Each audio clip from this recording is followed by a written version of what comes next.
Tom Danheiser, producer for Coast to Coast AM, really the guy behind so much of it, and the great team there at Coast to Coast AM, the whole family. You guys have a hard work schedule. How often do you guys fly around the country to affiliates? Maybe once every 2 months, once every 3 months. So Austin, out of 500 plus markets, must be a special market. You guys come here every year. We come every year to TalkFest. Mark and the guys at KLBJ, and of course you. We really like you guys. Well, I've really, in the 3 times I've been involved, I've really appreciated it. And Tom, it's been a great experience, and I appreciate you including me in it. You're one of the best, Alex. Thanks a lot. Folks, it's Tom Danheiser, one of the main guys behind Coast to Coast AM. He's a sweetheart. Brings you all those great guests. Thanks, Tom. CoastToCoastAM.com. You need to write back and say, no, here's the...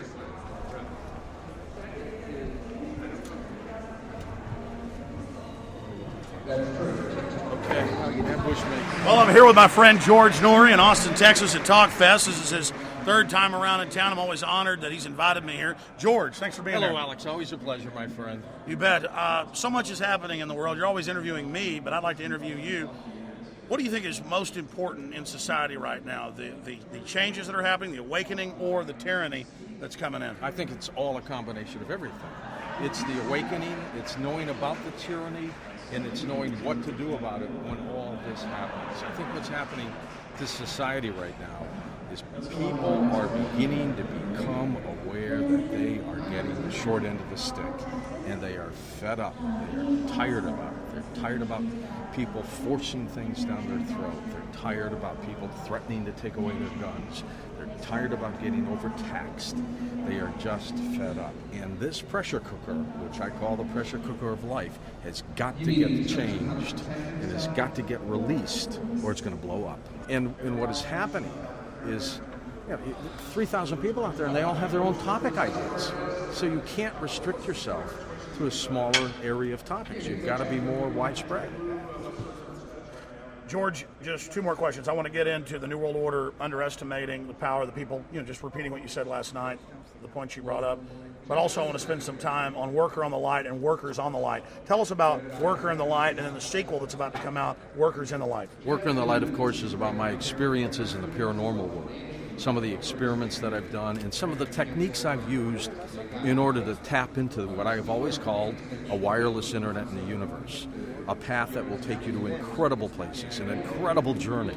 Workers in the Light are real stories from people who have read the book and have used some of these techniques or events have happened in their lives. So we put them together. And we've got some other things coming out, Nero Blaze, the Time Traveler. My big favorite book, which will come out in about 1.5 years, of which you will be in it, is called Talktown USA. And it's about America's craze for talk shows and how talk shows have saved us from pure insanity. I think they have, because it gives the people a chance to interact, to talk to each other. It's been the venue that so many times has stopped tyranny, like the forced inoculation of the medical workers and police in 2002, which you fought, and it came out that the smallpox was killing people, and that whole program stopped. Yep. And we've got more to do, more hurdles to jump. George, the New World Order, do you think they're going to win, and have they underestimated the power of the people, the awakening? I don't know if they're going to win, but I'll tell you what, they are in for one hell of a fight with us, Alex. From coast to coast, it's time to give a big KLBJ welcome to the man who keeps you stimulated throughout the late night airwaves.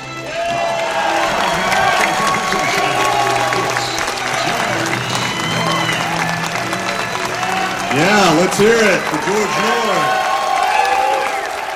Hello, Austin. 3 times a charm. Thank you very much. Good afternoon. I'm Mark Caesar with Mr. George Noory. Great to have you back in Austin. Always a pleasure. Mark, I got to tell you, I spend a lot of my time between Los Angeles and St. Louis. Yes. And coming to Austin is as close to coming home of any other city I've been in. Well, thank you very much. You are always welcome in Austin, George. We love you here, and the show is phenomenal. And we just got some more ratings in the other day, and he has over 30% of the people listening to radio at night are listening to you. That is incredible. That's unheard of. It's just phenomenal. Well, that's because of Austin. Thank you very much. Now, you got to tell me, what's this thing with these bats under this Congress bridge? Whoa! I thought for a while that I saw Mothman, that big statue down there. And then our promotion director, Adam, was telling me about this incredible story of 1.5 million bats that fly in and out during the springtime and summertime. Oh, that's a big attraction. Unbelievable. And I guess they eat all the bugs, right? So that's They why do. you keep them. Exactly. You coexist. Bug control, yes. I happen to have one with me that I'm going to release now into the audience. We're going to be taking some of your questions for George, so if you want to start getting in line over here for the crowd mic, please do so. Let's start off with Stephenville. I know you've been talking about Great the story. UFO sightings. What are your thoughts on what's happening up there? Well, you know, the Air Force now says that there were 10 F-16s that were flying up in the skies over Texas. Unfortunately, they waited weeks and weeks and weeks to release that information. What I would like them to do, and what we're going to try to do on Coast to Coast, is get these pilots from those planes. Because I've been in the Navy for 9 years, and most of you who have been in the military, there comes a point where you say, I'm going to tell the truth, right? And these guys will tell us what's going on. I don't think there was a formation of F-16s up that night. Not like that, Mark. No, I agree with you. There are so many witnesses, and these are very credible people who are coming forward. Absolutely. Absolutely. It's a great story. Hey, by the way, you have a state fair in this state, but it's where, in Dallas? Well, see, when I live in St. Louis, right across the river, of course, is Illinois, so a lot of times I would spend my time going to the state fair in Springfield, Illinois. And every year that I was there was an elderly couple there standing by a helicopter ride pad. And every year this guy, I found out his name was Eric, and his wife's name was Edna, not JC's Edna. And every year they would argue because he wanted to take a helicopter ride. And it was $50. And every year he'd say, Edna, I want to take this helicopter ride. And she said, no, Eric, $50 is $50. You're not going. I mean, and this happened for 6 years that I would go to the state fair. Finally, on the last year that I was there, I heard them arguing again, and she said, you're not going. $50 is $50. The pilot, apparently, after 6 years, got so tired of hearing this couple that he said, listen to you two. I'm going to give you a free helicopter ride. Absolutely free. Here's the deal. Don't say one word in the helicopter.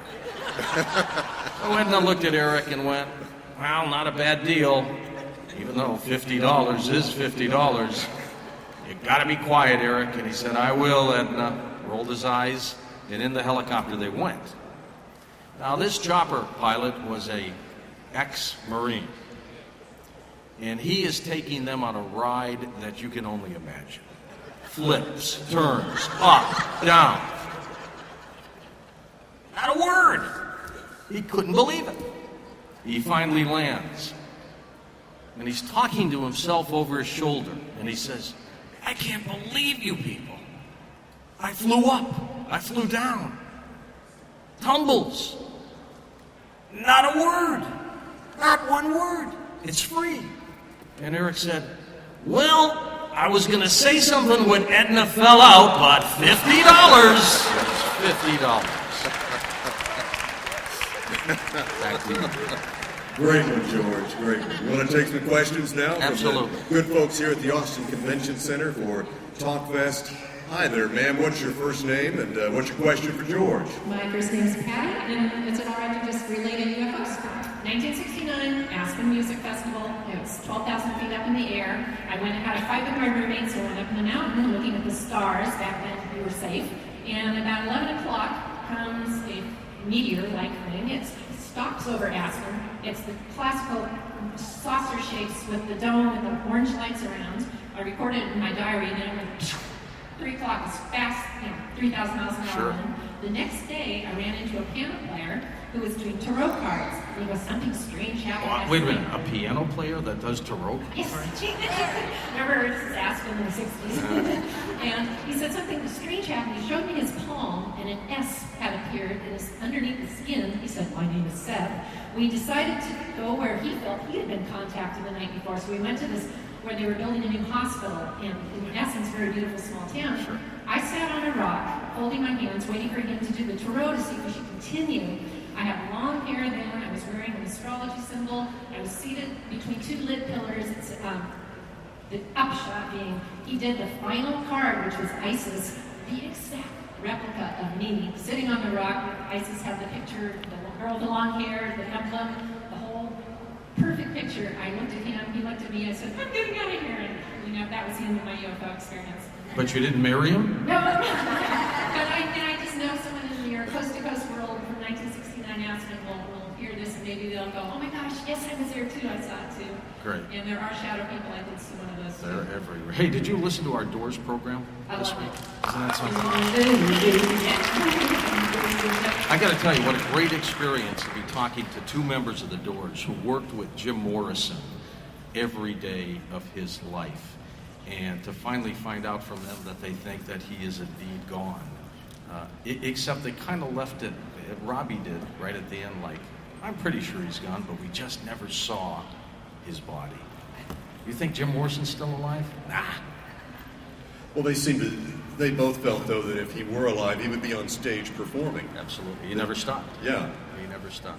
Yeah. Thank you very much for that. Hi, what's your name? Megan. Hi, Megan. Megan. Why did they give you two names? Like Megan. I had a ghost kind of experience, and we had this ornament tacked up on a bulletin board, and I was walking away, I walked about 2 yards away, and it hit my back. Amazingly, I looked back, and you could feel the pressure. It wasn't like it had just dropped from nowhere. And it was the exact same ornament that was on the bulletin board. The one on the bulletin board was gone, and the tack had moved that I had to get up with. And it was weird because if it had fallen and the tack had come loose or something, it would have fallen straight down, not 2 yards away. So what do you think happened to you, Megan? I don't really know because it wasn't. I would have suspected last had it just felt like it dropped from straight down, but it wasn't from straight down. It was diagonal, as if you had thrown it overhead, and you could feel the pressure. Were you afraid? Yeah, a little. Not anymore? Not now. How old are you? How old are you? Oh, 11. All right, that's a good age. Thanks, Megan. Thank you, Megan. Have a good afternoon. Hey, how many of you have listened to Coast since the inception of the program, when Art started it? How many of That's you... a pretty good show of hands. Yeah, it is, because Yeah. it's been going on a long time. How about 5 years since I've been... Well, there's a lot. Yeah. And how many of you are brand new listeners? A few of you, too. Anybody here from out of town? Dallas, Houston, San Antonio, anything like that? Yeah, great. Thank you for With just coming in a today. show of your hands, because this will help me. You know, we've kind of tweaked the program a little bit. It still is 75% unusual and paranormal. But ever since I got to know Alex, and I'm going to bring Alex up next hour, Alex Jones, we've also pushed this program into a different direction, which I think is so vital today. And that direction, of course, is to protect you, to protect all of you from some unscrupulous people who are out there to take advantage of everything they can, not only in this country, but in this world. And that's the direction we're going to continue to take it. We'll still have our fun, we'll still do those same old shows, but I hope you enjoy them. Very good. We're live at the Austin Convention Center. It's TalkFest 2008. I'm Mark Caesar with George Noory. More with George coming up in just a moment. George is a wonderful human being. He cares about people. I've never seen anybody that works as hard as he does to protect people in this world. Because, as you guys all know, we get the shaft on a lot of things. And George is just like one big protector. But other than that, he's just a great guy. He's a good friend of mine. Of course, I work with him, And I can't say enough about the guy. He's just a really good guy, and it shows because Coast to Coast AM is #1. And people, there's that likability factor with George, and all around great guy is what I'll say. Well, George usually gets in about 2 p.m. I'm rolling after that a little bit. And what we first do is we look what's going on during the day, because the first hour of the show is one of the most important to us. That sets the tone for the rest of the night. So we look, and if there's a hot news story going on, we'll try to get a figure that's involved in that to come on that night. We'll look at what topic's going on. If there's, like a drug or something that the FDA has approved, we'll try to get an expert on that. So we keep that first hour very topical and an hour that will really set the tone for the rest of the night. Welcome back to TalkFest 2008. Here's George Noory. Another big Austin welcome for the king of late night radio, Mr. George Noory. Very happy to have him with us here in Austin again for KLBJ TalkFest. Third time we've done this. It just gets better every year. Are you going to invite me back again next year? Absolutely. It's automatic. It's guaranteed. Let's hope I don't fall into a mud hole. Did you all hear that story? Should I say it again? You want to hear the story? I'll do it. Okay, let's do it again. For those of you who didn't have the luxury of hearing this story, of course, this is my third time in Austin, Texas, and I'm just having a great time. And after the show last night, producer Tom and I and the rest of the KLBJ staff walked out a special exit that they had built for me. And they had some sprinkler running all night long. All night long. And I guess the top of the sprinkler must have broken off or something. That's what I hear, yes. And anyway, I was the lead walker. That's how much protection I get from my producer, right? I go first. And so I saw what was probably a half an inch of what I thought was water. And so I stepped into this 8-foot hole. Now, down I go. I mean, it's not like I fell in the hole. I mean, down I went, rolling along. And as you know, I live between St. Louis and LA, so I didn't bring a lot of clothes, because I've got duplicate stuff in 2 cities. So I'm saying, I can't go to the convention tomorrow. I am drenched. I'm full of mud. Tom says, oh, don't worry about it. I'll go to the store for you. I couldn't even go to the store. I had no clothes to get up and go. So he wakes up at 9:30 in the morning, which is very early for him, and goes rushing off to some store and picks up what I'm wearing now. And while I'm in the hotel room, looking over the rest of Austin from my 9th floor, stark naked, down rolls 2 window washers. And I had to tell him my name was Mike Savage.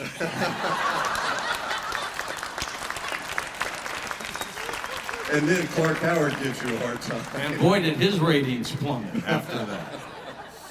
Oh, that's great. Hi, sir. Good afternoon. You're on KLBJ Live with George Noory. What's your name? My name's John Sadowski. Hi, John. I talked to you last year about this time. But the government's lying again. They said there was only a 16s up in Stephenville. But it was a 16 3 football long. Yeah, that's a pretty big F-16, isn't it? 900 feet long. Now. I hope they can get it going. All right. Thanks, John. All right, thank you. You have a good day. Yep. Now, there's somebody with an Area 51 shirt. Did you work there? No. Do you have a Area 51 story for us? Actually, no. Then why are you wearing that shirt? My name is Vincent. I'm from Waco, Texas. Hi, Vincent. And it's actually kind of about shadow people. I've never actually seen one myself, but I don't know if you remember the second series of The Twilight Zone that was on during the 80s. But instead of just like one story, it was like 2 or 3 stories. It was in the night gallery, wasn't it? No, it was actually Twilight Zone. It was in the 80s. My first name is Patty, and is it all right to just relate a UFO story? Some of the stories from back in the 60s. I don't remember that. Does anybody remember that?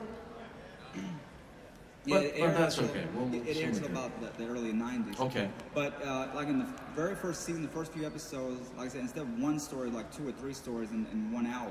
And the second story was actually called The Shadow Man. But the way that they had this actor dressed, that would rise up out of underneath this boy's bed, was exactly the same. Big brim hat, all dressed in black, with like a really whispery voice.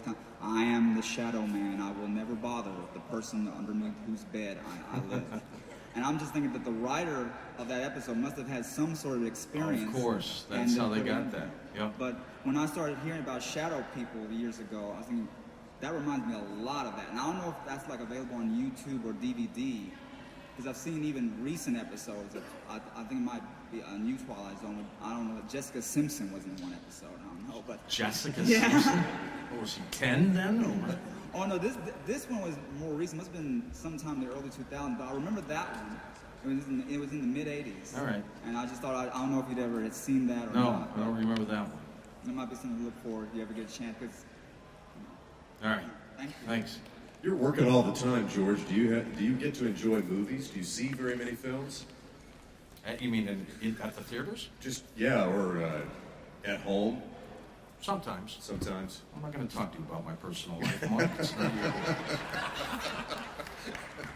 Hi, ma'am. Good afternoon. You're on KLBJ. What's your name? My name is Sue Ann, Hi. and I'm so glad you're here in Austin. This is great. My family are missionaries in Haiti, and I go to Haiti every few years. They've been there like over 30 years. Wow. And they have a medical kind of missionary thing that they do. And I've had a lot of dreams about, wondered if you knew anything about any kind of tunnels under the country of Haiti.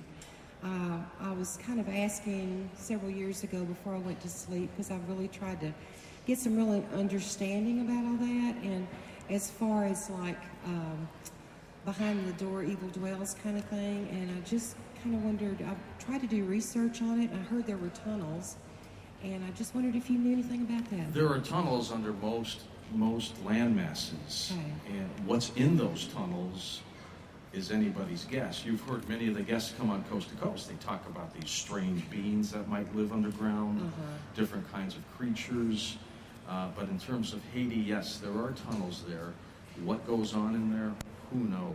Wouldn't it be interesting if there was some hidden society that went underground? That's kind of the way thousands of years ago. Right, that's kind of what I've wondered, because being over there is such another planet anyway, such a different consciousness. So. Sure. Okay, thank you. All right, thanks. Thanks a lot. Have a good afternoon. We've got much more coming up with George Noory. He's going to be here with us until 4 o'clock live at the Convention Center on KLBJ. It's TalkFest 2008. More with George right after the news on KLBJ. George, what do you think we're going to be talking about in the hour that I'm going to be up on stage with you about? Just taking people's questions and How I fell in the mud overnight and stuff like that. well, I wasn't going to bring that up. How you pushed me. Uh-oh. Trying to take over Coast to Coast. All right, folks, wait. Sinister conspiracy. This man has been trying to get me for years. I know his agenda. He's like the Illuminati, and I'm on to it. Oh, my God. I love it. That's Alex Jones. Alex, I got to go. I got to get up there. Now they're going to think there's going to be a conspiracy. Because now they're really going to think I did push you in the mud. That's going to be... You never know. Your handprints are all over my jacket. No, what happened in reality is they take him out the back door. They got the bodyguard there. The station provider's been a lot of people coming to the station. And there's this sunken pavement about 6 inches filled with water from the sprinklers. And I almost fell over when I was trying to help him. And then the bodyguard almost fell over. It was so slick. That was insane. But it got worse because I'm in my room this morning, stark naked, and window washers come down. That's right. You had to send Tom out to get you another change of clothes at Macy's. I got to run. All right, thanks, man. Thanks. You're listening to TalkFest 2008 highlights. KLBJ.com. Welcome back to TalkFest 2008. Once again, And thanks to all of you for coming down to the Austin Convention Center. We're having a great time at TalkFest 2008. You're not George Noory. The guy said, here's George Noory. You jumped in and started talking. That's a bad habit that I have. You're taking over my show. That's right. Tell the folks a little bit about the guiding philosophy of the show, Coast to Coast AM. Oh, we've got an incredible staff. Many of you have heard me talk about producer Tom. haven't you? The person who killed my plant when I was in St. Louis. You know him. And I was thinking of buying an iguana, letting Tommy take care of that, but I didn't want to come back to a crinkly, dry iguana either. But there's producer Tom, and Tom, even though this is radio, stand up and say hello to everybody, would you? Absolutely stunning producer, works his tail off for me and never stops working.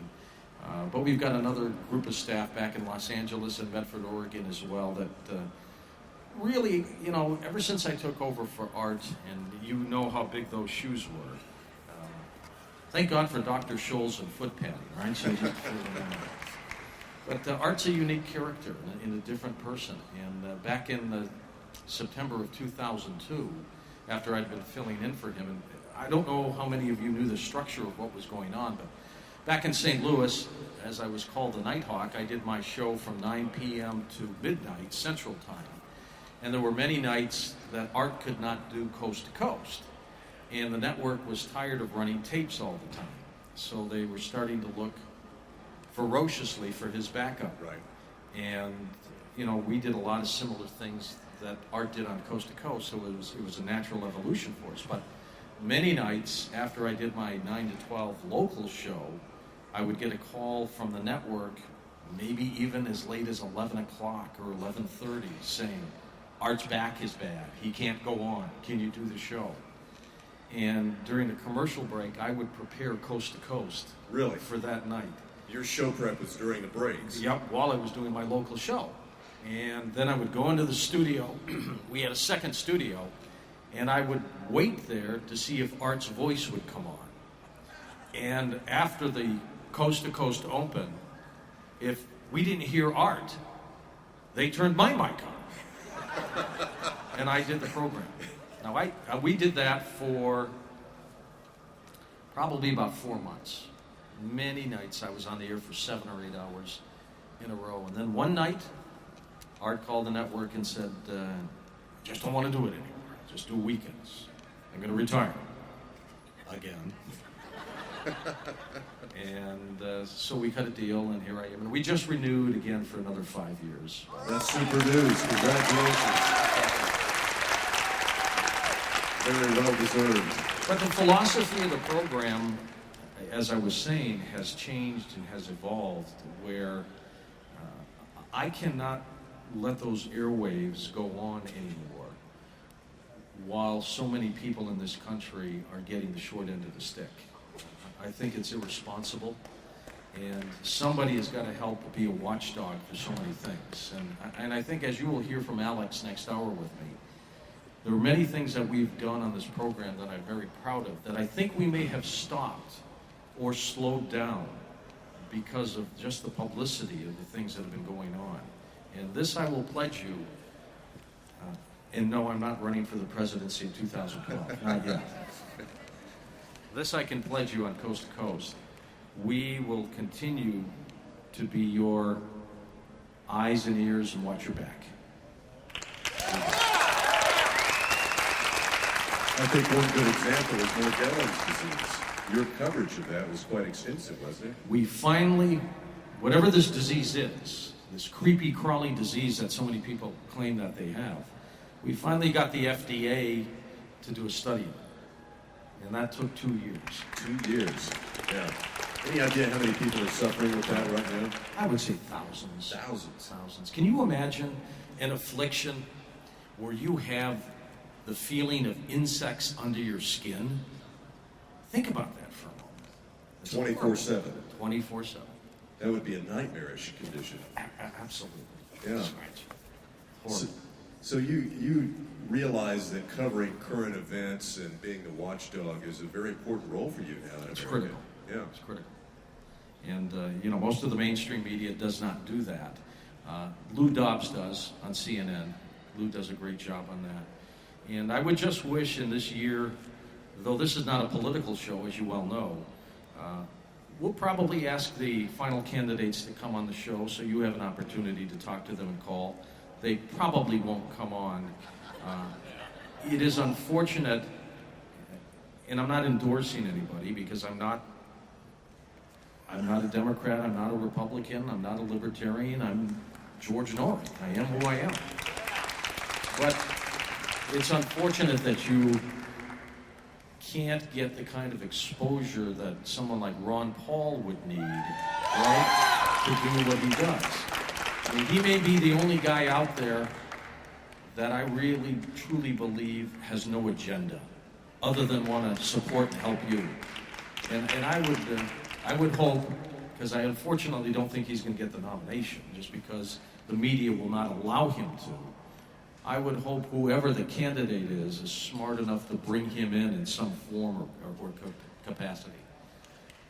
But this country needs to stop doing what it's doing and get this place rolling again.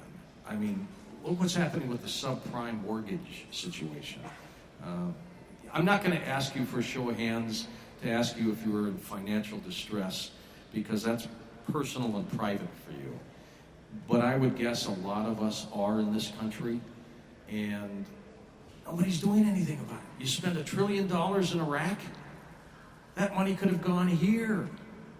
It could have built new bridges to avoid what happened in Minneapolis, St. Paul. It could have created better schools for people.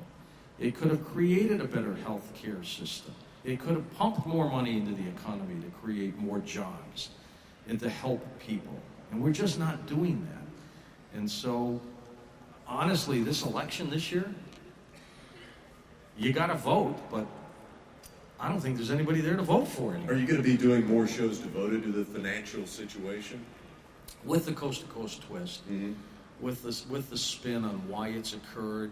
I mean, there's no doubt, and you will all agree, they want the economy of the United States to plummet because they want this control over all of us. You'll hear more about that with Alex next hour. Now, 5 or 10 years ago, Mark, I would have thought that was preposterous. If somebody was going to tell me that, I would have said, nope, absolutely not. You're nuts. What changed your thinking? Alex Jones did. Very impressive. So what I did with him is I took this guy who was not heard at that time by a lot of people. Yes.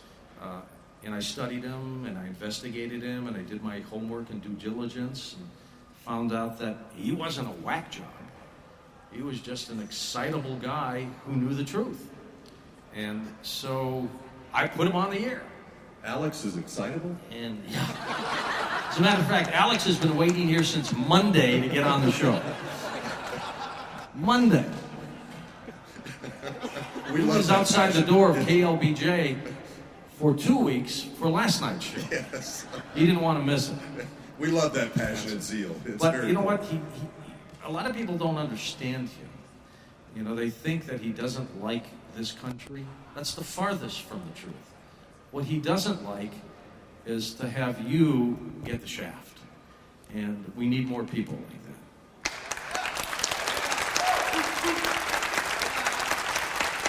And we're going to, by the way, all of you waiting in line for calls, we're going to do that right after the next break. Yes, we are. And we'll get to you folks in just a couple of minutes coming up here on KLBJ. You have some guests who are regulars, Alex being among those. Are there some that draw the most response from your audience? Well, you know what they all do, Mark. I think one of the successes of Coast to Coast is we bring in such a variety of people. I mean, Richard Hoagland with his crazy theories of everything. Isn't he great? Did you see that picture on our website of that little Martian sitting on the edge? They say it was a rock. It looked like Bigfoot to me, didn't it? But we've got a lot of people, like Linus McCants, our numerologist, who seems to be right on. Dr. Turi and his incredible predictions. Sean David Morton. All of them. They all do a wonderful job. The one I haven't had on in a long time is Sylvia Brown. Poor Sylvia. She's just missed too many, and so we've kind of backed off her for a little bit. Yeah. And you've got some others, of course, that you bring on from time to time in the field of religion and archaeology that are just fascinating. They're incredible. Glenn Kimball, Michael Cremo, who believes mankind is millions of years old. One of my favorite hard news guests, Jerome Corsi. Great guy. Jerry is out there investigating everything and fully aware of the problems along the border here, for example. Good stuff. All right, we'll get to more of your questions for George Noory here at Talk Fest. We're live at the Austin Convention Center. I'm Mark Caesar with George Noory of Coast to Coast AM. More coming up just ahead.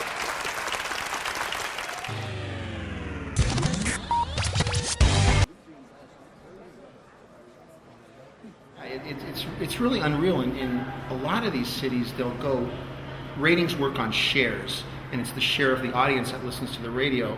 And just one of my real quick favorite stories is I remember 2 books ago, the book is like the diary in radio. That's what we go by.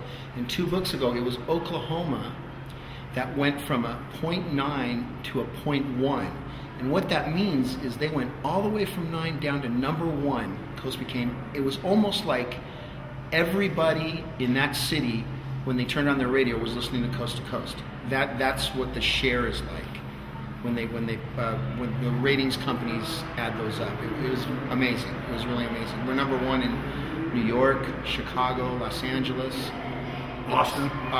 Can't forget Alex's city. A lot of people cannot listen at night, and especially on the East Coast, the show is a little later. So what we offer is we offer people Streamlink, which for a very minimal fee, they can subscribe and get the last 90 days worth of shows from their computer, so they can actually download them and burn them on CD. They can listen whenever they want, and it's a pretty popular thing, and a lot of people do subscribe to it. Welcome back to Talk Fest 2008. Here's George Noory. And I'm Mark Caesar with George Noory. It's rolling along. It's going fast, isn't it? It really is, yeah. 2:50, 10 minutes before 3 o'clock, and we are having a great time at the Austin Convention Center. If you're driving around right now, you still have time to come join us. Remember, it's free. Exhibit Hall number 2 at the Austin Convention Center. And for those of you who are here right now, we shot a little bit of behind-the-scenes video of George last night at KLBJ. Oh, really? Yes. Not in the mud hole. I'm told I am on your security cameras. Is that right? And my attorneys will be calling you soon. I will own KLBJ. And the entire Emmis Corporation. And I'll keep a few of you on the air still. Thank you. But anyway, check out on YouTube. We've got some video of George doing the show last night. I understand it's already received thousands of hits today. Has it really? Yes. Why? But check it out when you have a chance. It's good stuff. Let's work in a couple of more questions. Yeah, let's do it. George? All right. Hi, sir. What's your name? My name is Eric from Austin. Eric, you tried to sit on my knee to get a picture today, didn't you? Yes, sir. You're the reason I'm limping right now, Eric. Thank you. I got a question about if I've lived in Austin pretty much my whole life, and I've heard kind of rumors about back in Wimberley, there's a portal to like another dimension or something like that. Can you remember in any other show of, not necessarily of Wimberley, but any other geographical location where there might be a portal or anything to that effect to other dimensions, anywhere? They say there's a portal in Iraq. They say that there's one by Mount Shasta, in a couple other regions. You know what? Who knows? Mel's Hole could have been a portal, right, for all we know. Well, I've been listening since the time of Art Bell, and you have a natural fit since his final retirement and stuff like that. And love your show. Thank you. Hey, thanks a lot. Glad you came down to Talk Fest. Hello, sir. Good afternoon. Hi. What's your name? I'm Dow. Hey, Del. George, we're continually inundated with chemtrail spraying. It's a good day in Austin when I look up today and see a GN up there. It looked like they were going for GW, but he actually ran out. So, congratulations. Could you please give us an update on what HARP is, a short synopsis for the crowd? Sure. And the latest in any actions that people are actually trying to bring about some kind of solution as to what to do, what direction to take this, whether it be class action lawsuits. We see the freaky weather continually. Lives are being lost on a daily basis. Well, you probably will never be able to get a lawsuit until one of those pilots who might be dumping this stuff on us decides finally to go public and tell us. And, you know, and as you know, we've talked about the various scenarios and possibilities of what they could be, whether it's weather control, whether they're trying to dumb us down with Prozac in the skies. There is no doubt in my mind that whatever's going on up there is being done on purpose. I mean, it's just too obvious when you look up in the skies and it's clear in the morning, and then by late in the afternoon, the place looks like a tic-tac-toe board. And this is not just jet vapor at all. We know that. I don't know exactly, Del, what it is, other than I know they're spraying something on us. And as far as HAARP is concerned, they're beaming signals into the atmosphere, and I don't think it's for the purposes that we would like, honestly. Okay? Thank you. Thanks for your question. Are you getting reports nationwide, George, about the chemtrails? Always. We always have. Yeah, from everywhere. Yeah. Hi, ma'am. Good afternoon. You're on KLBJ. What's your first name? My name's Marina. Hello, Marina. It's nice to meet you, George. Thank you. And I'm pretty much convinced that Art's not ready to really give up the kingdom of Nye yet. He's going to hang around part-time every once in a while. Yeah, every time he disappears, he comes back, which is always nice to hear him. Yeah. Anyway, George, as the saying goes, what's disclosed here in Austin stays in Austin. Perfect. So that being said, something I want you to come clean on. Okay. The guests that you have and their different topics, there's a certain percentage of them I can buy into. I think they're probably true. I can't quite believe everything. I want to know if you actually believe everything that your guests tell you on your show. And also, is there any topics that you don't discuss because of any retribution, or that you maybe think it's not a very good idea to discuss those on your show? Okay, two great questions. Number one, does it matter what I believe? Yes, it does. Why? Why? The magic. Well, you're kind of the guru of this, George. The magic of Coast to Coast is for you to decide what the guest does. It's, you know, you don't need to hear me berate a guest, put him down. No, and you don't. You're No. very nice to See, them. but that's my rule. I mean, do I believe everything they say? Probably not. Probably not. Does that help you? Yes. Well, I kind of figured that anyway. But I just wanted to actually But hear which you ones? say it. But which ones? You'll never know. She also asked about topics. Are there certain areas that you No, you know what? In my entire broadcast career, never once have I shied away from any topic that I've wanted to touch, other than there are some that I don't think are appropriate for the show. I mean, we're not going to do programs on the pluses or minuses of abortion and issues like that. I think there are other venues for that. But in terms of topics, or have I ever been told not to cover something? Never, ever. I only ask that, George, because when I used to listen to Art in the 90s, I got the impression that at some point along the way there were things being discussed that he stopped discussing for various reasons. I mean, they were rumors, obviously, since I don't know Art personally, Right. but that's maybe why I thought that those things may have extended to your show as well. No, and if they did, I'd tell you. Thanks for your questions.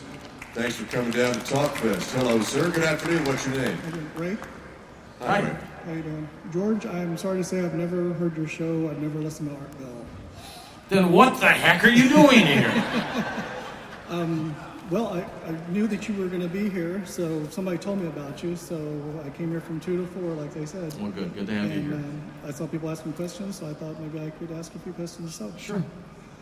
Some people might remember Project UFO a while back on Cable Access TV, or maybe Unsolved Mysteries, the Men in Black mystery. Unsolved Mysteries, anybody? Okay. Yep, That was yep. me. That was me. That was you. That was me. I'm surprised that you guys aren't talking about the TR-3B. Do you know what that is? Tell me about the TR-3B. Do you have the computer in front of you? Not that it's on. Not that it's on, okay. This is radio. Well, when y'all get home, Google T as in Tom, R, 3, B as in boy, and you'll find out what that is. It's what they're seeing up in Stephenville right now. Our military has it. Now, how can they have anything that big? It's 3 football fields in length, 3 stories high, and capable of intergalactic travel. All right. Yeah. Okay. You can find that out. Now, I do know we do have some triangular-shaped craft, Yeah. but I never knew it was that big. Well, there was a TR-3A that was the first one, but it was like a fighter. This is a TR-3. Where did they build it? Where do you think they built it? Area 51. Which now they moved everything to Colorado, Utah, Area 52. Don't you think somebody would have said something? I'm here. You should be a guest. Catch that man. You never listened to the program. He's now told us something and he's gone. Who was he? We'll find out. He was a disinformation specialist. All right, we'll get more of your questions. Plus, Alex Jones joins us after the news on KLBJ. And much, much more with George Noory of Coast to Coast AM. It's TalkFest 2008 live at the Austin Convention Center. How about another big round of applause for Mr. George Noory? Yes. So don't go anywhere. I'm Mark Caesar. More coming up right after the news here on KLBJ.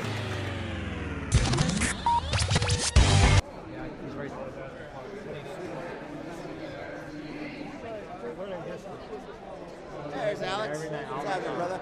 You looks good. Hard-working young man. How are you? Close. Good to see you. Is that George? That's George Noory right there. Right there? That's deception. Hey, Alex, you did the autopsy on Oswald. How about that? What's your last name? Rudy. Paul, isn't that cool? Yes, sir. In fact, I got your phone number from Jim Mars just the Alex other day. Yeah. And I want to interview you for a film I'm making about JFK. I was in Dallas with St. John Hunt last week. Yeah? Is that right? Yeah, and Mars was saying I had to interview you because he said years ago he was the first to talk to you about how the Secret Service made you take Oswald's hand and put it on the gun at the mortuary, right? That's right.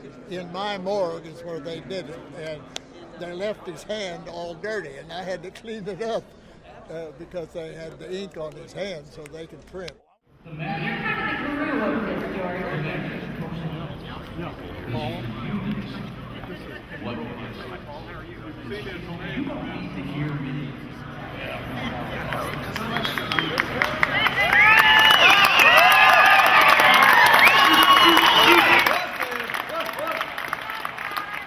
Coast to coast. It's time to give a big KLBJ welcome to the man who keeps you stimulated throughout the late night airwaves. Live from the Austin Convention Center. Once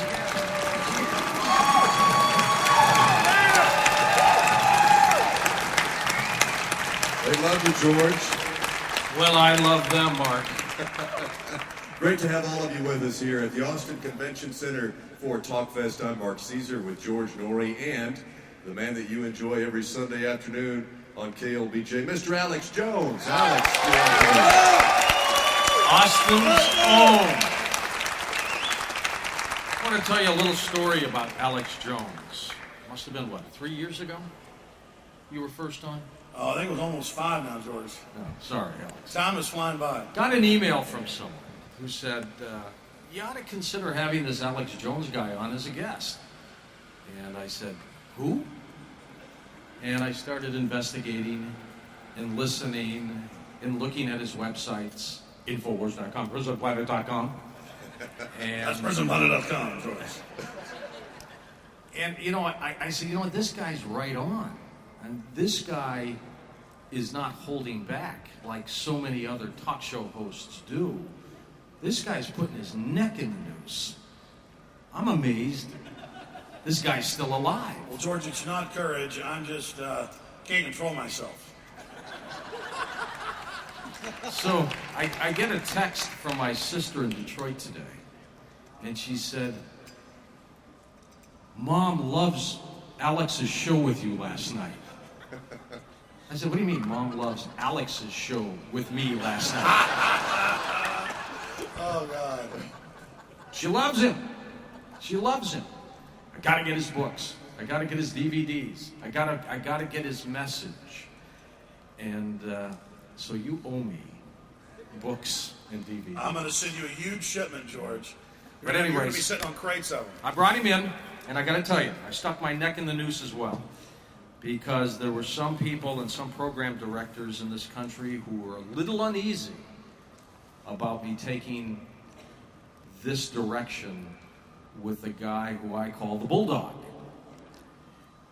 But I felt that we owed this to you, that we as Americans owed something special, and that was somebody's ability to go through everything that's going on this planet, research it, interview it, and give you the answers so you can make up your own mind what the heck is going on. And I found that with you, Alex Jones. Well, George, thank you.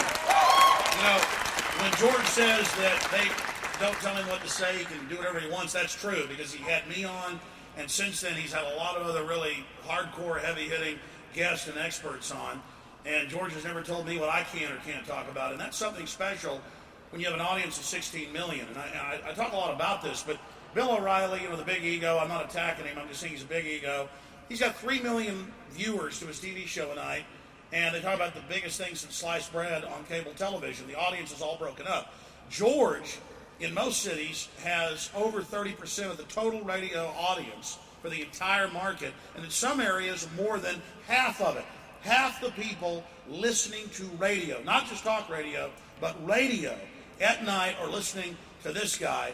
And then I had millions and millions of listeners and millions of people visiting my websites, but going back to 2003, when George first had me on, it was just absolutely explosive.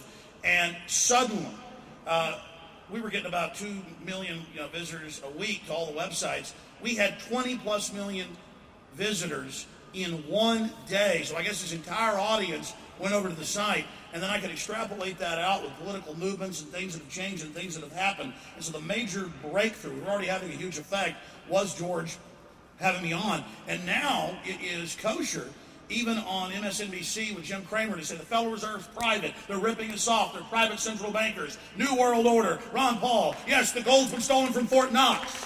I mean, MSNBC, things I was talking about 10, 12 years ago, it's now happening, and that's why people who know my show, know the films I make, I don't just grovel and thank people unless there's a reason. And George Noory is such a classy guy, because most people in talk radio are egomaniacs, myself included, and they would never have another talk show host on. I actually do as well. And so George, this big guy, to literally reach down and to just energize everything I was doing and open so many doors. I just want to tell you that I thank him, and the country and the world should thank him, because now there are kids in Romania and Japan and everywhere else wearing Infowars.com t-shirts, and it's called Supernova.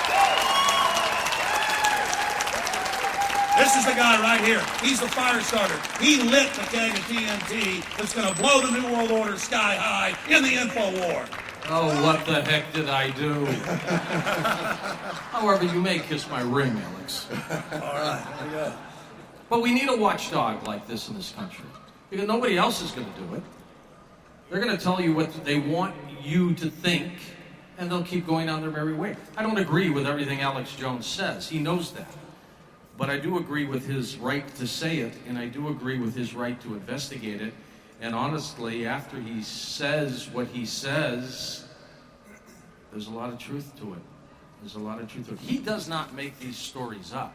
He goes and finds them, investigates them. Then he comes up with opinions. But he just doesn't spout off. He doesn't say Building 7 just fell on its own. He goes and investigates and finds out that the owner said, yeah, we made the decision to pull it and gave the order and watched the building come down, and now I've gone to New York and interviewed the firefighters. There's CNN footage live of the firefighters. It's on YouTube, saying, get back, they're going to bring it down. And I went and interviewed the firefighters and said, yeah, this countdown out of nowhere comes in 20, 19, 18, 17, 16, 15, 14, right down. But so much of what I do is talk about things that were forgotten. We all hear the rumor that Gulf of Tonkin, that got us into Vietnam in 1964, was staged and was a false flag event. Well, it's only rumor because people didn't go find the San Diego Tribune articles from '64 when officers got off the ships and said it was staged. It was never a rumor. There was a congressional investigation. Now they've released the presidential tapes. Now it's been fully declassified that it was staged, and people say, how did you know? It was always there. Really, years ago, you pointed something out to me, I think 3 or 4 years ago, that I hadn't even really thought about myself. What I do is not even that special. I collect, I aggregate. What was the term you used? I go out and I get the info that's fallen through the cracks, and then I put it together in a mosaic. You're an assembler, and you're a good one. This is weird up here talking about myself. Let's talk about George and Mark Caesar over here. No. Let me ask you all a question. By your shouts and screams, 2001, after 9/11, how many of you felt patriotic, and how many of you felt necessary to go into Afghanistan to do what we needed to do? I did. How many did? Yeah. I did. Yeah. Do you feel as if that mission was accomplished? No. Are you disappointed that it wasn't accomplished? No. I'm not even worried about bin Laden. Hell, who's he? It just ain't happened yet.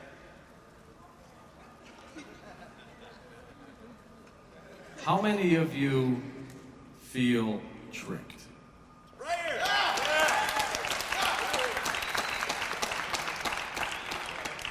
That says it all. Well, I know this. More and more things are coming to light, and it actually scares me because in my wildest dreams, I never imagined that people would be waking up this fast. And like I said on the show last night, I have had a chance to meet retired four-star generals, well-known people that are worth $5, $6, $7 billion. They're moving out of the country. We're going down with the ship. We're going to fight for this country. But even within the elite, a lot of people weren't on board with this whole system, and now they're finding out it really is true.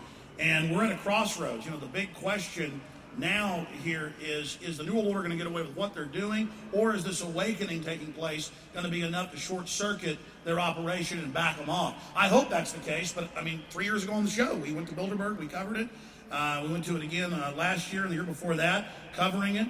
And we came out and said, you said, Alex, what's the news from Bilderberg? They're going to pop the subprime mortgage. They're going to artificially implode the economy so they can consolidate the financial infrastructure. And did it come true? The proof is really in the pudding of the hardcore guests, not just myself, but Daniel Estelin and many others that you've had on, the financial news. I remember you 4 or 5 years ago talking about the mortgage market and what was happening there and all the liquidity. George, it wasn't just me talking about it. Frankly, to toot George's horn here, I've never been on another national show, and I've been on quite a few, where the host actually even knows what I'm talking about. And George just doesn't know what I'm talking about. He has the details and even tells me quite a few things I didn't know. And so I think that's why Coast to Coast AM just continues to grow with George Noory at the helm. And that's why we all need to spread the word in all the cities where people are out there listening about the broadcast. Second largest radio show now in the country, thanks to you. 500 stations. And there's one more person we want to topple in terms of total stations, and we were getting closer. In an average week, how many people are listening now? Average week, probably, as Alex said, during the entire week, at any given time, 16 million people possibly. Phenomenal. It ranges during any given day, 3 to 5 million people popping in and popping out. Now, I've looked at the demographics. I've looked at the demographics, done my own analysis. That's rated 16 million, but if you look at the overall aggregate and then internet, and you add into all that the YouTube, people taking clips, and then the people passing on CDs, I would say it's closer to 30 million a week. That's generous, well, thank you. Well, it does have an incredible impact. You want to take a couple more questions now? Yeah, you got some time before you break? We're good all the way down to the news. And this half hour, it's 3:18, 18 after 3. Sir, good afternoon. You're on KLBJ with George Noory and Alex Jones. What's your first name? What a pleasure. I'm Greg on the south side here in Austin. Hey, Greg. And I want to say what an absolute pleasure it is for me to be here today to see the faces behind the voices that I hear throughout the day and through the night. We have faces for radio, don't we?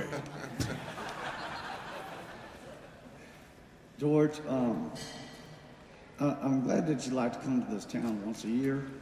And I'd really like to extend an invitation, invite you here again even once more. And I can't remember the date, but I know it's coming up soon. And I'm sure that there's plenty of fellas in here to tell you when exactly. Alex, you might know. when is Eeyore's birthday?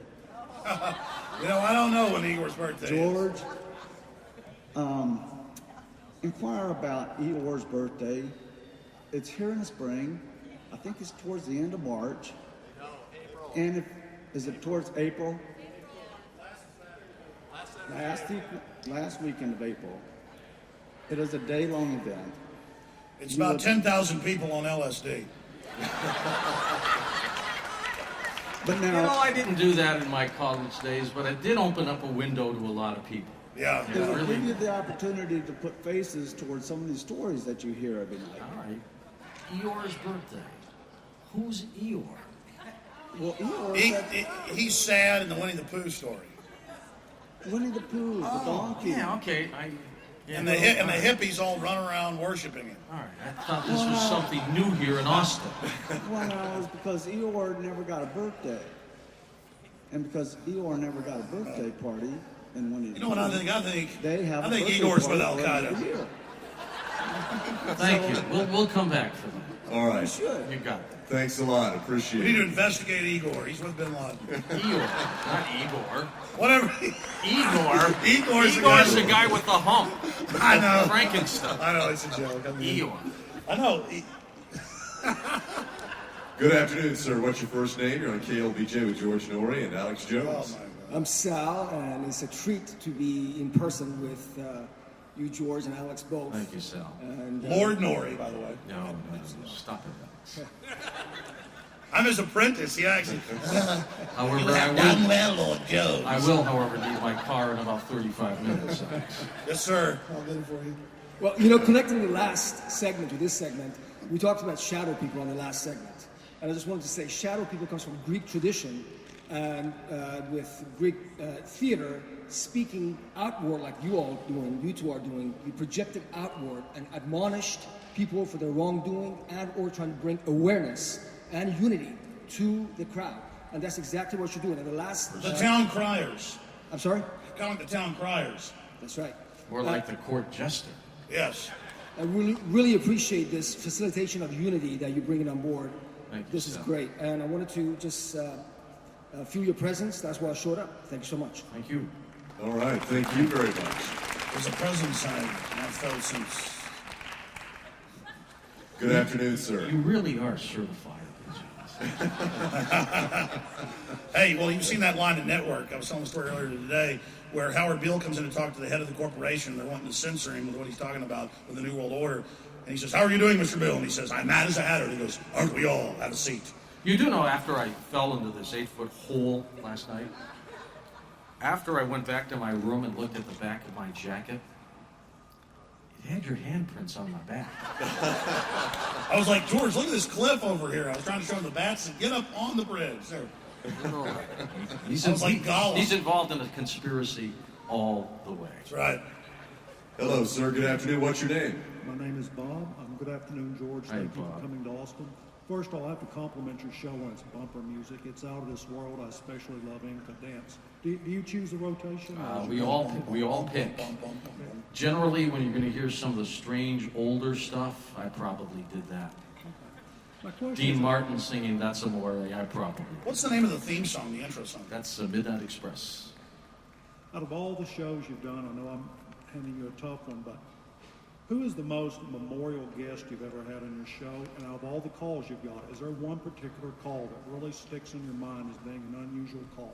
I know that's a tough one out of all you've had. Well, there are a couple things. Of course, we all know JC when he calls and rants, and he was handed down to me from Art. I kind of wish JC would have retired when Art did, but I guess he stayed around. He's a strange duck.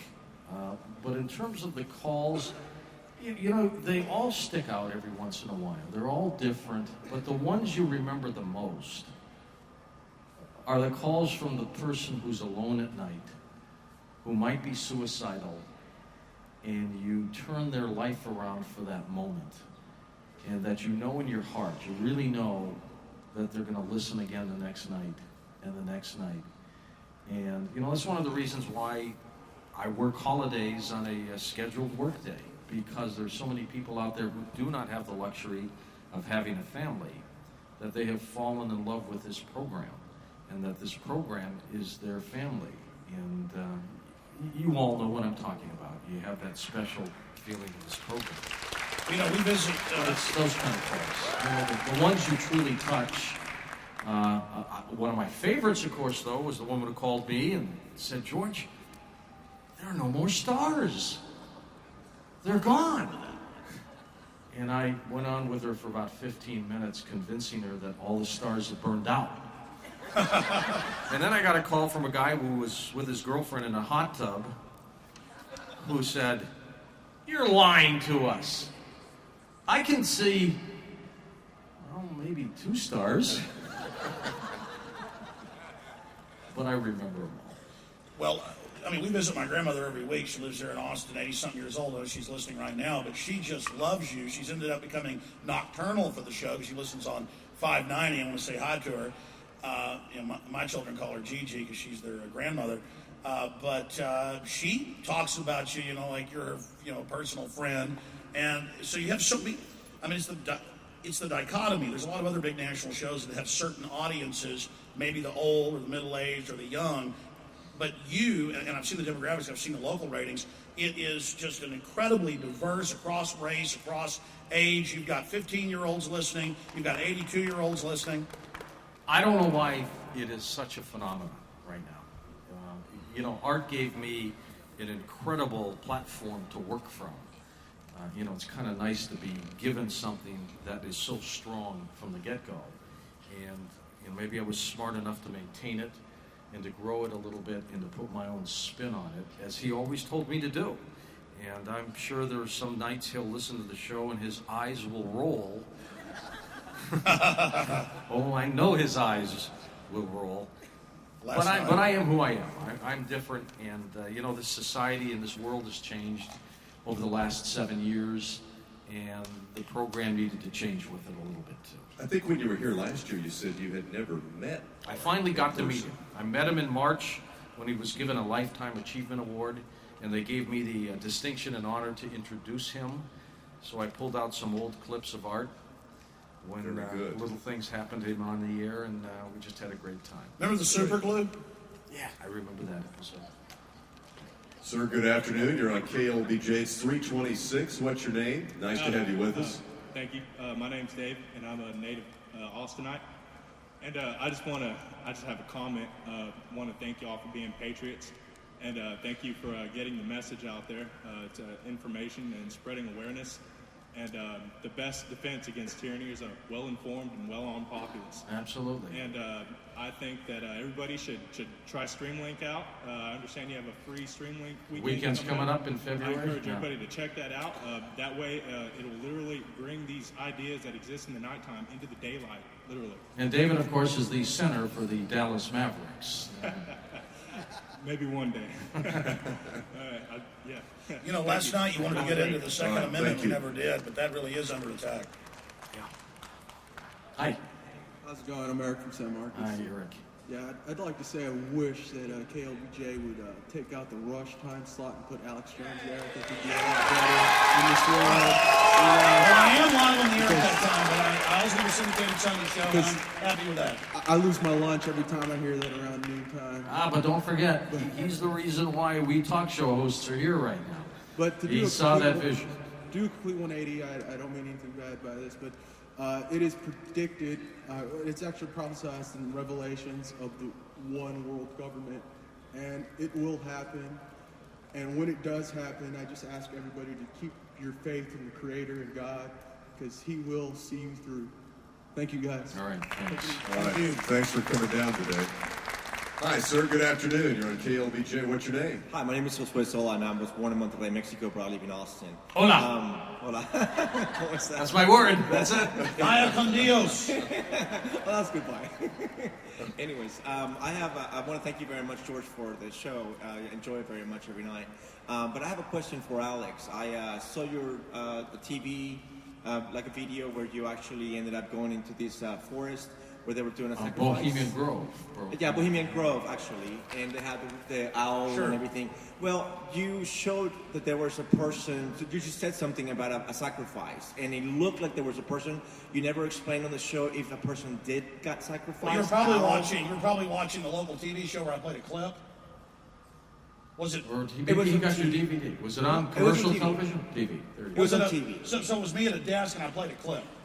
You played, no. You were actually showing it. You had a camera on your belt or something. Okay. And you're walking around and. Let me just give it to you in a nutshell. In 1999, Channel 4 from England was doing a documentary about me. And they wrote a book, New York Times bestseller called Them, that I'm in. That, by the way, Jack Black's making a movie out of. That's coming out in about 2 years. He's going to make fun of me in the movie, but hey, I love it. Spell the name right. Any publicity is good publicity, exactly. But John Ronson was basically scared to sneak in. They couldn't because of liability. This was major international television, World of Wonder. It also aired here in the U.S. And he said, no, they really do rituals. And I said, I wasn't, in 1999, I wasn't talking about satanic rituals. I was even a lot more mainstream with the Federal Reserve and the New World Order, just basic stuff. And I said, I don't believe that patriot kook stuff they're doing rituals. He says, no, we've got somebody inside there. The world elite really go there. Let me show you some newspaper clippings. They worship this big stone owl. They burn an effigy of a child to it. And I said, fine, you fly me out there. You pay to fly my crew out there because I'd infiltrated some special forces ops. They had seen that in some of my earlier films. I tracked Delta Force, climbed through swamps, been chased by dune buggies in Florida. And so they knew I'd do it. I snuck in, infiltrated with Mike Hansen, and we went in, got the footage, and it was the night when they kick it off, July 15th, for 130 years now. And it got dark, and here they come out in the red and black robes, and they simulated a mix between Babylonian, Greek. The Greeks did sacrifices, by the way. That's not popularly known, but it's in the history books. And then a mixture of a Faustian play where they're killing Karen. It's a complex kind of like voodoo ritual where they're taking all the evil they've done. They believe in karma. And they take all that and put it on the effigy of the child as they kill innocents. And so our, quote, mainline Christian conservative leaders, predominantly Republicans, go there. Mainstream news reports, even the New York Post, Rupert Murdoch's publication reports, they fly in gay porn stars. Women aren't allowed in, and it's just, well, you've heard about Jeff Gannon in the White House. Did somebody die though? No, they are, no, it's an effigy of a child, just like Anton LaVey did rituals, and they would do mock sacrifices. All right, sir, thanks for that question. More with George Noory and Alex Jones coming up from TalkFest live at the Austin Convention Center right after the news on KLBJ.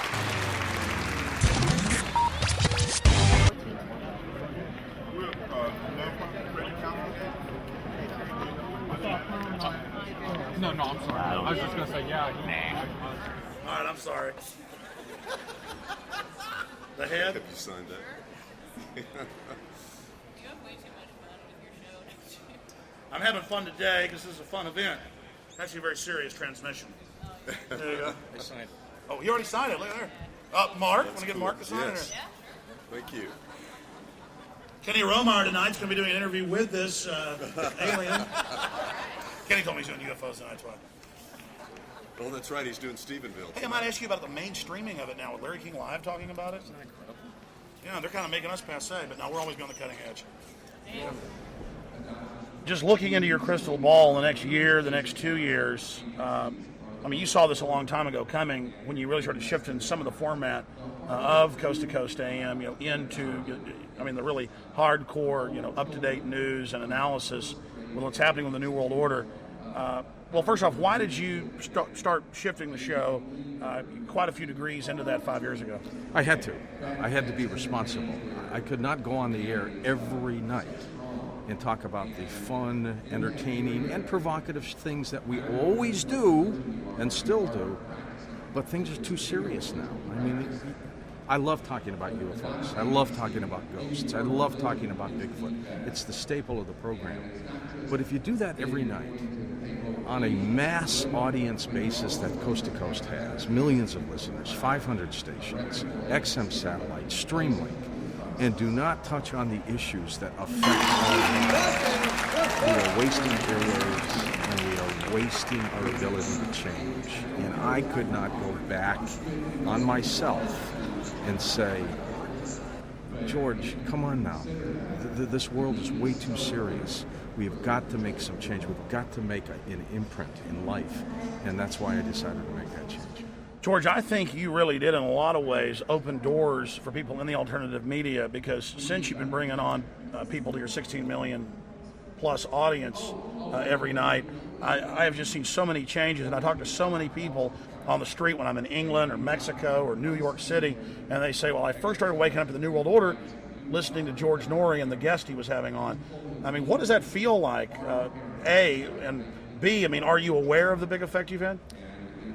You wake up every morning and you pinch yourself and you say, are we really doing this? Are we really having this kind of an effect? But Alex, I got to tell you, the compliment goes to you, because years ago, when I started getting emails from listeners saying, you've got to listen to this Alex Jones guy, and as you well know, I poo-pooed it right away because you were a talk show host, and I didn't want to put you on.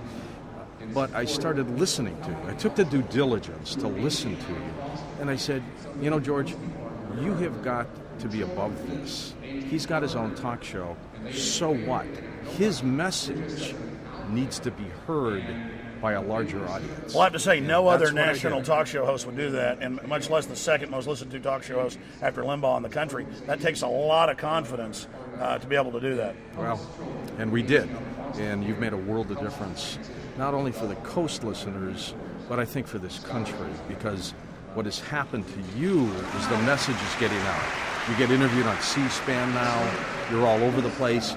I got a text this morning from my sister who said my mother, who's in their late 70s in Detroit, wants Alex Jones's books, wants his DVDs. I happen to have an in. I think I can help her. They're in the mail. Yeah. And she said she's obsessed with him. I've never heard her so obsessed about any guest you've ever had. That's crazy. Your mom? Yeah, she forgot about me. Oh, no. Of the Republican Party, which is why McCain signed that for you? shots in them. It's fascinating to me, folks. Here we have Republican primaries in which Democrats and independents are determined. I love it. It's important that you understand that. That's more Gellens. Give this to her. Tell Nancy. Welcome back to Talk Fest 2008. Once again, here's George Noory. Big round of applause for Mr. George Noory, please. It's Coast to Coast AM. George does very few of these visits to affiliates throughout the year, so we're very honored to have him here. It's a special occasion. And how many of these do you do in a year, George? Well, we have 500 stations, so that's 500 different markets, and I do about 3 a year. That's a great compliment to all of you all, and we're very honored to have you here. One of Thank you very them much. is Los Angeles, so I really do 2 a year, I guess you could say. Well, thank you. It's very cool to have you here. It's a great honor. Alex Jones is with us as well. You enjoy his show every Sunday afternoon on KLBJ and during the week as well. He's got a great show, a national show. 3:38 now as we take you up to 4 o'clock with Talkfest here live at the Austin Convention Center. Do you know why I call Alex, Mark, the Bulldog? Why do you call him the Bulldog? Because once he bites you, he does not let go. And that's a sign of a good journalist. Yes. You're very sweet, George. But why do you pick to come to Austin? Because I feel blessed. I love getting to see you once a year. I mean, it's one of the treats of the year. I like it. It's close to St. Louis, where I go back and Sometime forth. you ought to come on vacation here, and we'll take you out on Lake Travis, cruise around. What's a vacation? Well, I don't get many either, but I mean, just sometime, come spend 2 or 3 days. We'll take you out on a boat, Lake Travis, in the summer. Big canyons. I'll go the way of Natalie Wood with you. I don't know what happened to him. Yeah, no, but Coast to Coast with Alex Jones. I bet you like that ring, don't you? I don't know. That's what this is all about. Your show is more complex and multifaceted than mine. Mine is political warfare. And so it's basically, you know what it is. After 1 week of listening to you on Coast to Coast, you would have governments surrender. They just give up. I doubt that. I think you've got them ready to surrender with the smooth operator. That's what you're doing. Sneaking up on them. Very good. Let's take some more questions from the floor here at Talkfest on KLBJ. Good afternoon, sir. What's your name? My name is James. Hey, James. From Austin here. I'd like to welcome you to Austin, George Noory. Yeah! I'm a morning listener of your show. I have to listen via Streamlink. You can, sure. I wanted to ask Alex a question. On the beginning of your movie, The Endgame, Blueprint to Global enslavement. You showed the Georgia Guidestones. Yes. Could you elaborate on this a little bit Great for us story. to give a little bit Well, I'll more just briefly elaborate. There's several Rosicrucian orders, but the Rosicrucians we've now discovered who got it decades ago and bought this property. They put up these giant monoliths, and it says that basically what the UN and others say: reduce the world population of 500 million, and it's a occultic monument to how they want to do this. And this is their end game. This is their main goal. So we show that at the first and at the end of the film. Because these are very, very serious people. But it's not just the Georgia Guidestone. It's codified into the international policies of the United Nations, into most of the large foundations. Their goal is to wage war against humanity. The elite see us as a scourge. Their religion is enslaving us, dumbing us down, and killing us, and that's what they do. It's a very happy thought, I know, but at least we know what they're up to, and that's the good news we're exposing it. I know, George, you've covered the Georgia Guidestones. We've done that, but you know what, I wanted to ask you, Alex, and you touched on it last night on the program. What's the single most important facet of what you do that is beginning to concern you more than anything? You mean what area of the world worries me most? I don't mean geographically. I mean, what issue? Is it this push to control population? I mean, obviously the overall arching system of studying human activity, sociology, psychology, openly being, I mean, they write textbooks on it, to dumb down and control and divide and conquer the population. But of all the things they're doing that makes them the most reckless is their public development of race-specific bioweapons that target blacks, Asians, whites, I mean, even, subgroups of, different varieties of Homo sapiens sapien, and all of the thousands and thousands of open-air testing of pharmacological crops, the genetic engineering of the food supply, all the top scientists and others I've interviewed, where they, give a GMO potato that's been approved to the rats, and all the rats die. I mean, just this is an environmental holocaust that's happening, and instead the very same globalists have founded and controlled the mainline environmental movement, which they're just pushing a global carbon tax to regulate and run our lives and fund their world government and tax CO2 that plants breathe. So they create the crisis, and they always come out with another false solution that gives them even more control. And there's already just incredible environmental degradation and problems in the biosphere, vandalism of the very genetic code of the planet, the life forms on the planet that interact together. And that's my greatest concern. I think it's more dangerous than the nuclear weapons, the atom bomb, of course, developing of the hydrogen bomb, and the neutron weapons they have, and all the other classified, the Air Force admits they've created antimatter bombs, but won't go further than that. They can destroy the whole solar system. That was in the San Francisco Chronicle. Nobody gave it any attention. It's just these people are nihilistic. They love death. Look at Caligula marrying his horse. Look at Nero going crazy and killing, half the leadership of Rome. Throughout history, psychopaths get into control. They want the power. And then once they get in that position, they just start killing people. And the greatest cause of unnatural death is governments. It's not guns. It's not automobiles. After cancer and heart attacks, natural cause of death, it's government. Government killed over 200 million people in the 20th century. And the very same families that engineered that are now engineering a mass attack on humanity. And I wish this wasn't the truth. It's a fact, and that's what Endgame's all about. All right, good. We've got some callers. Happy time. Yeah. Hi, ma'am. Good afternoon. Hello, this is Shirley from north of the river. And both of you are very, very careful not to ask for followers, but to ask for people to be individually empowered. George never tells us what to think. Alex tells us what he thinks, but he's very explicit about always saying, I am not your leader. You have to go out and do that yourself. So I would like for one or both of you to talk about how the individual person can take some of the material that you're delivering and do something active about it. Well, I think the reality of all that is that you need to create a life for yourself and the people you care about and make it the very best you can. And if everybody does that on an individual basis, it begins to grow and grow and grow. You can't do this by yourself. Alex can't do it by himself. That's right. We need everybody together to do it, and the only way you're going to do it is to begin to do it first at home with the people you care about. That's exactly what I was going to say, because it's the truth. It's veritas. I don't want to be some cult leader.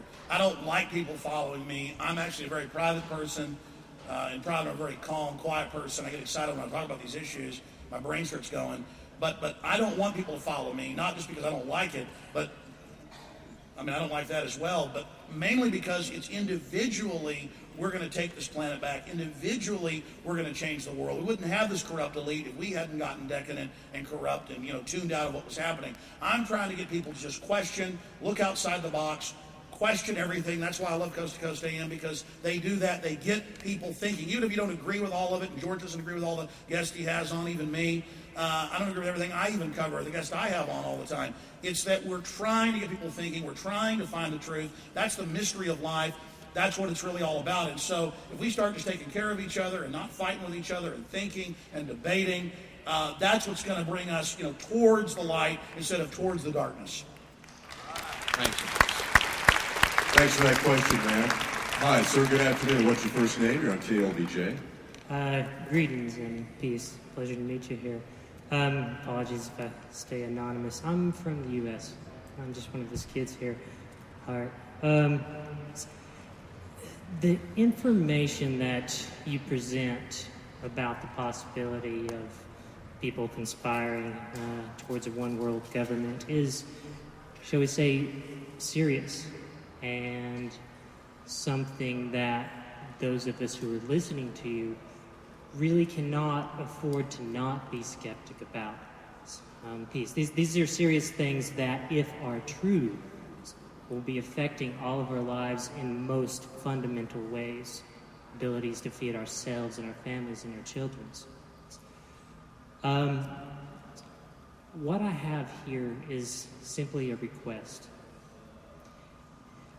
I first have to thank you for the work that you've done, because perhaps just getting it out there, step one.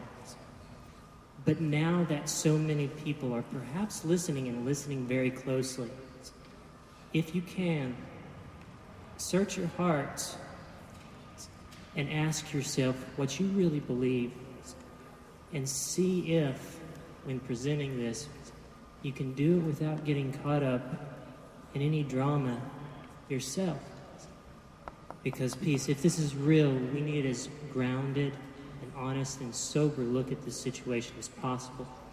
And we need to start moving to the next step of asking what we'll do and where we'll plant our crops. Thank you. Well said. Well said. That's phase 2. You want to take that out? No, go ahead. Well, number one, I'm out of control. So I'm not, if I spent my time calculating... Absolutely yes. Out of control. If I spent my time calculating, I soberly, calmly come to my conclusion, and then I present it sometimes calm, sometimes wild. It's whatever mood I'm in. But again, it's not up to me to even present it all perfectly or be perfect. I'm not Jesus.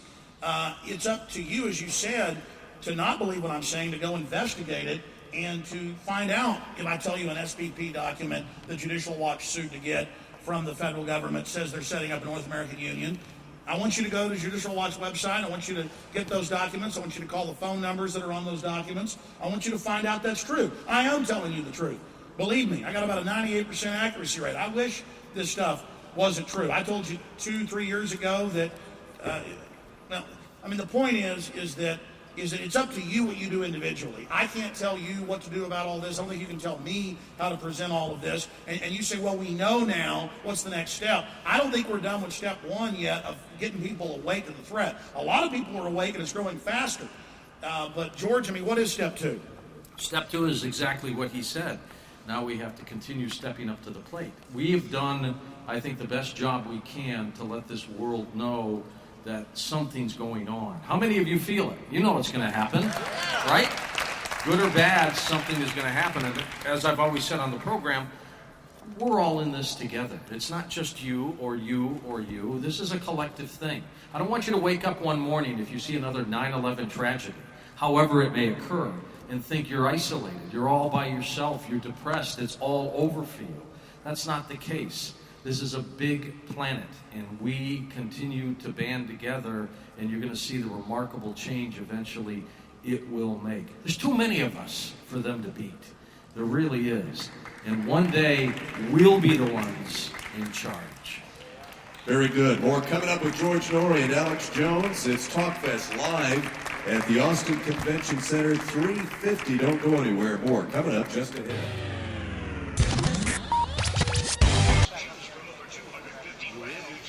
Tell us an interesting behind-the-scenes story, something somebody's ever heard, or something that's not popularly known. First thing that comes to my mind, one night we're doing open lines, it's Friday night, and George, he's joking around, and he says, he's talking to a caller, and the caller says, how do you do it, George? You just, you know so much about everything. And George says, you know what? I'm not a human, I'm a robot. I'm the network's robot. So he says this. So now I'm in the producer's booth and I'm talking to people, putting them on the air to talk to George, and a lady calls in and she says, oh my God, is he really a robot? And this woman really buys this. And we're just having fun with the audience, And so I decided to have a little fun with her before I put her up to George, and I said, yeah, ma'am, I said, we don't really talk about this. I said, what did George say? I didn't hear him. And she said, well, he just told us all he's a robot. And I said, he wasn't supposed to say that, but yeah, he really is. And she says, you're kidding. I said, no. And I said, oh, ma'am, hold on. And I put her on hold, like a panic, right? And I came back to her and I said, I'm sorry about that. His arm just fell off and we just had to reattach it and replace some batteries. And this woman was just, oh my God. And then I strung her along and I finally told her the truth. So.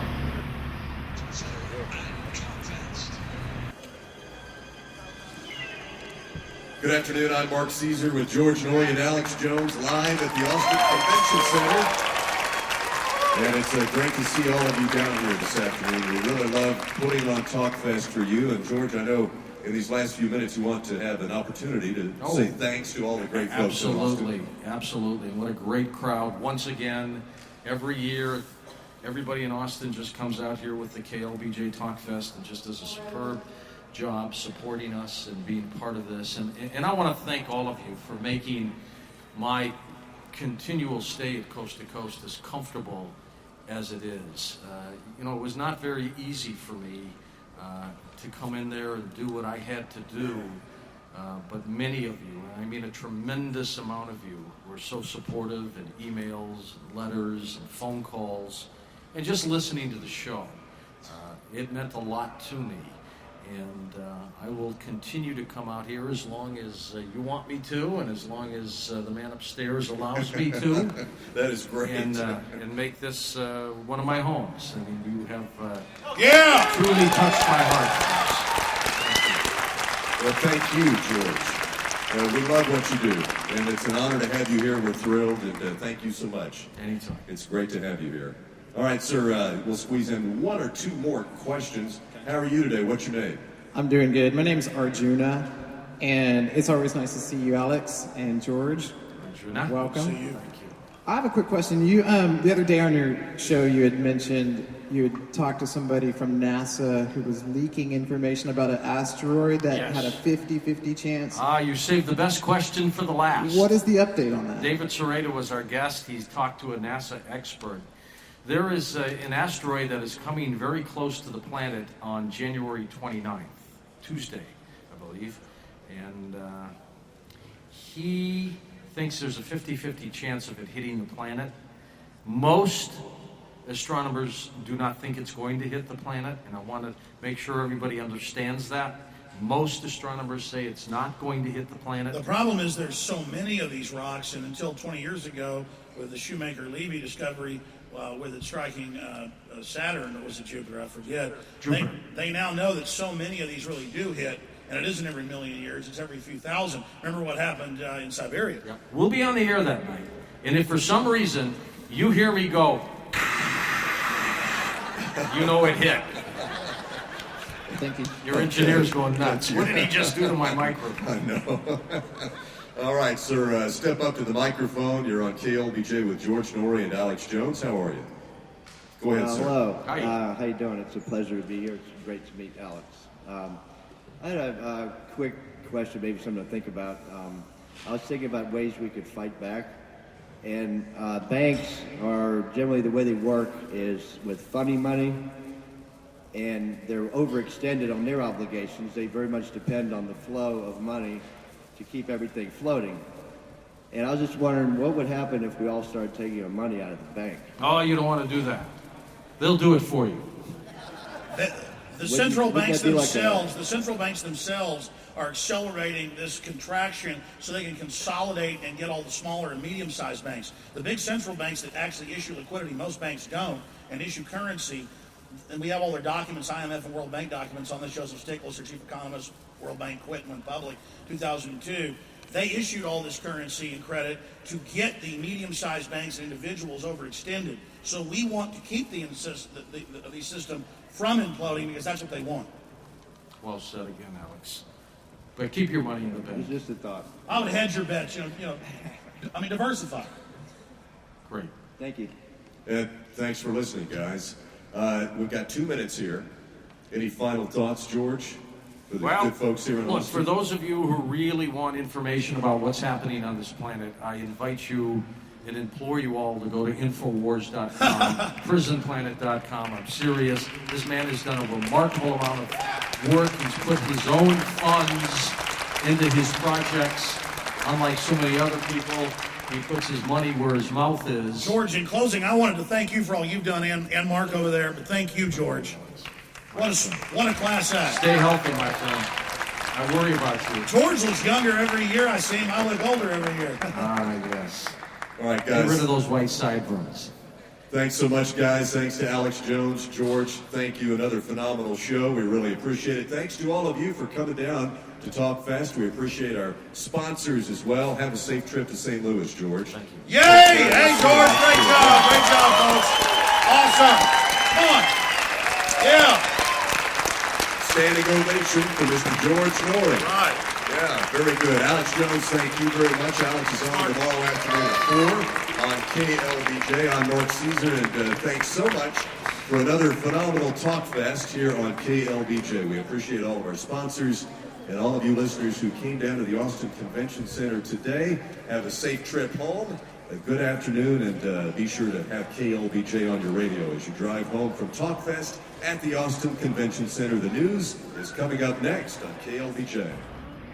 I want to get back into the New World Order briefly because I know you're busy, George. I don't want to take up your time. But I do want to get into their master plan. You talked about last night. They underestimated the power of the people. I think they're scared now, in your own words. But let's talk about some of the other things you're doing. You're not just a multi-time Emmy Award-winning documentary filmmaker and a news producer. Tell us a little bit about your life going back to the Navy and now having one of the biggest talk shows in the world, and now where you're going with the Sci-Fi Channel. Doing 5 shows for the Sci-Fi Network, and of course our books are constantly out there with my partner Bill Burns. I just want to be able to touch every facet of media, which is what I've done since I was 19. I'm 57 years old now, and I just want to be able to push it to the max for myself. I've always pushed myself, Alex, since I was a young kid. I've always thought I could do better. I don't listen to my shows once they're done. They're done, they're off the air, I won't listen to them. I can't stand listening to me. I'm the same way. You know what? And I won't. I'll critique myself and I'll get upset. I just move on to the next show. To me, the next show is the best show. But my plan is to continue to push forward with Coast to Coast. There's some people who want me to run for the presidency in 2012. I've been hearing a big buzz about that. I don't know if I'm going to do that or not. I think I'll look at 2 things. 1, the state of the country at that particular time. And 2, my love of Coast to Coast, which is very strong right now. And I don't want to leave it. Though I wonder if I won and I got elected, if I could still do Coast to Coast out of the White House at night. Who's going to stop me, right? We could have world leaders on. But I know you don't like to talk a lot about yourself, but let's go back for people that, because I've heard you talk a lot about this. Just briefly, growing up, did you ever have a feeling, because I know I did, that I was, meant to be involved in issues and try to help people and that something was going to happen in my life, and it was all this foreshadowing. You personally, did you ever feel destiny or like an inkling of that you were going to end up being, this phenomenon? I knew at a very young age that I was going to pursue the questions of the unknown. I had no idea at that time where it would take me or how I would go down that path. but I knew that was the path I wanted to go. And so my entire life was pushed down the path of trying to unravel the mysteries of the universe, of the world, of people, whether it's a health issue or a conspiracy or who killed JFK or where in the heck is Bigfoot. My life was geared to finding these mysteries. I wanted to be a news person to cover those stories. I wasn't too interested about the fire that, toppled some restaurant in Detroit or something. I wanted the unusual stories, and that's what I did. Well, I think that some people can criticize exploring everything, but in a way that's a healthy exercise, because when you start looking at everything and expand your horizon, then a lot of blinders that we self-impose kind of open up. All you got to do is look at the audience we've got here today in Austin, Texas. Every person who's come up to me has had their own ideas, their own views, and their own interests in a specific topic.